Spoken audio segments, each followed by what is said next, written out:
Nak cari kereta MPV yang saiz kecil, jimat minyak dan roadtax murah? Nak tahu apa kereta ni? Jom ikut saya. Ini dia Proton R3 tahun 2017 1.4.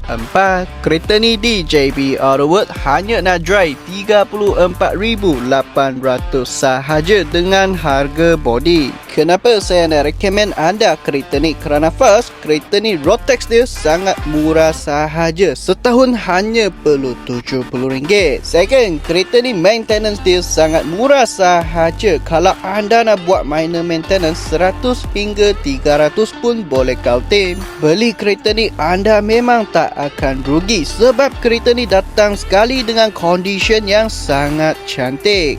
Third, kereta ni even anda nampak saiz dia ni ada kecil sikit, tapi actually ruang di dalam sangat-sangat luas. Untuk cat kereta ni, kami dah siap dengan satu layer cat yang baru dan kami memakai dengan cat yang ada kualiti.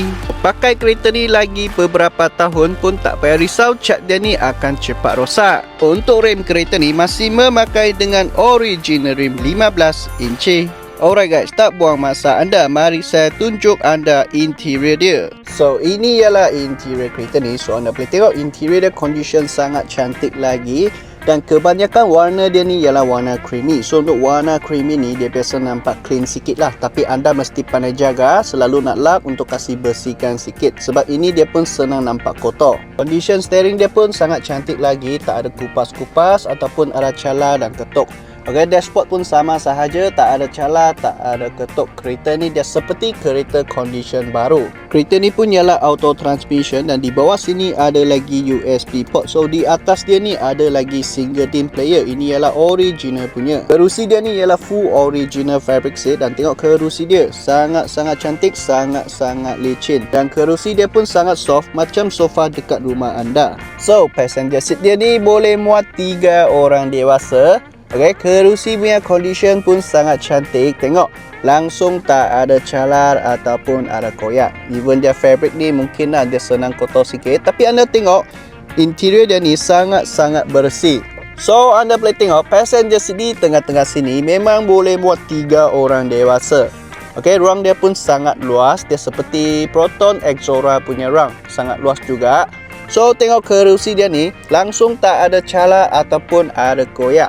Okey, sangat-sangat bersih ya. Dia tak macam kereta yang pakai sudah lama ada kotor sikit. Tapi tengok fabric dia sini, sangat bersih lagi.